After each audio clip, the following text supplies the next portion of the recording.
The never-ending financial games of governments. When governments speak, they tend to use the same words. Stability, growth, prosperity for the people. Hearing these words makes you want to relax. After all, who would willingly harm their own citizens?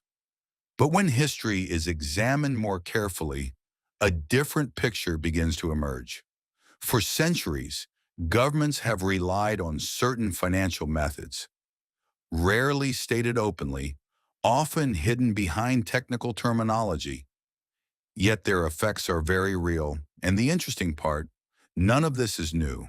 Only the names change, the tools evolve, but the logic often stays the same. Welcome to Hidden Economics, the quietest method. Inflation. When a government spends more than it collects in taxes, it faces a problem. Raising taxes openly is politically risky. People feel it immediately, and they react.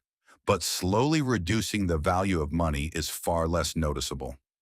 In the 3rd century, the Roman Empire did exactly this.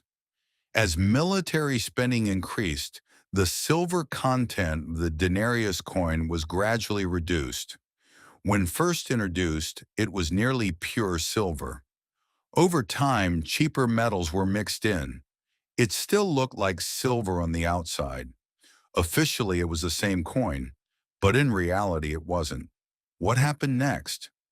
Prices rose, savings lost value, wages couldn't keep up. No one announced we are imposing a new tax, but the outcome was remarkably similar.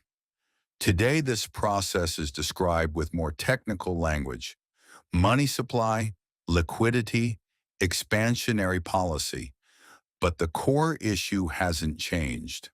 When the value of money declines, those who feel it first, and most intensely, are usually ordinary people. Borrowing, but not exactly voluntary. In the Middle Ages, the method looked different.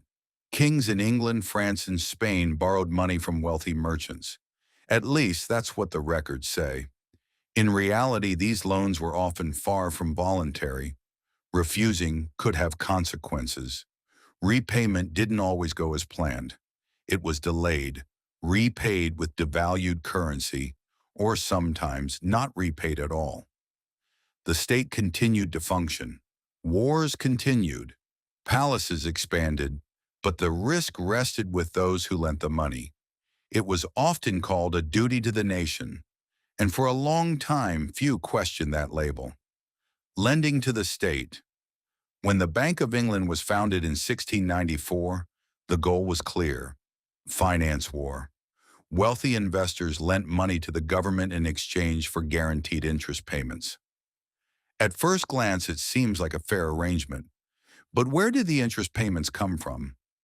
Taxes from daily life, from trade, from production. While one side earned secure returns, the other side financed them. This system hasn't changed much since. Government bonds are still considered among the safest investments. And behind that safety stands the economic activity of millions. The modern world, more complex, yet familiar today, the system looks more technical. Governments run budget deficits, issue bonds, and borrow in global markets. The public is told this is for infrastructure, social support, or economic stimulus, and indeed money is spent in those areas. But there are also corporate subsidies, defense spending, and financial bailouts. When repayment time comes, familiar mechanisms tend to appear. Taxes increase, currency loses purchasing power, social spending is reduced. The debt appears to be taken on for everyone, but the burden often spreads unevenly. The 2008 crisis. In 2008, the global financial system experienced a severe shock. Major banks had taken significant risks, and the global economy stood on the brink of collapse. Governments intervened. Bailout packages were announced. These actions stabilized the system, but the cost was absorbed by the public.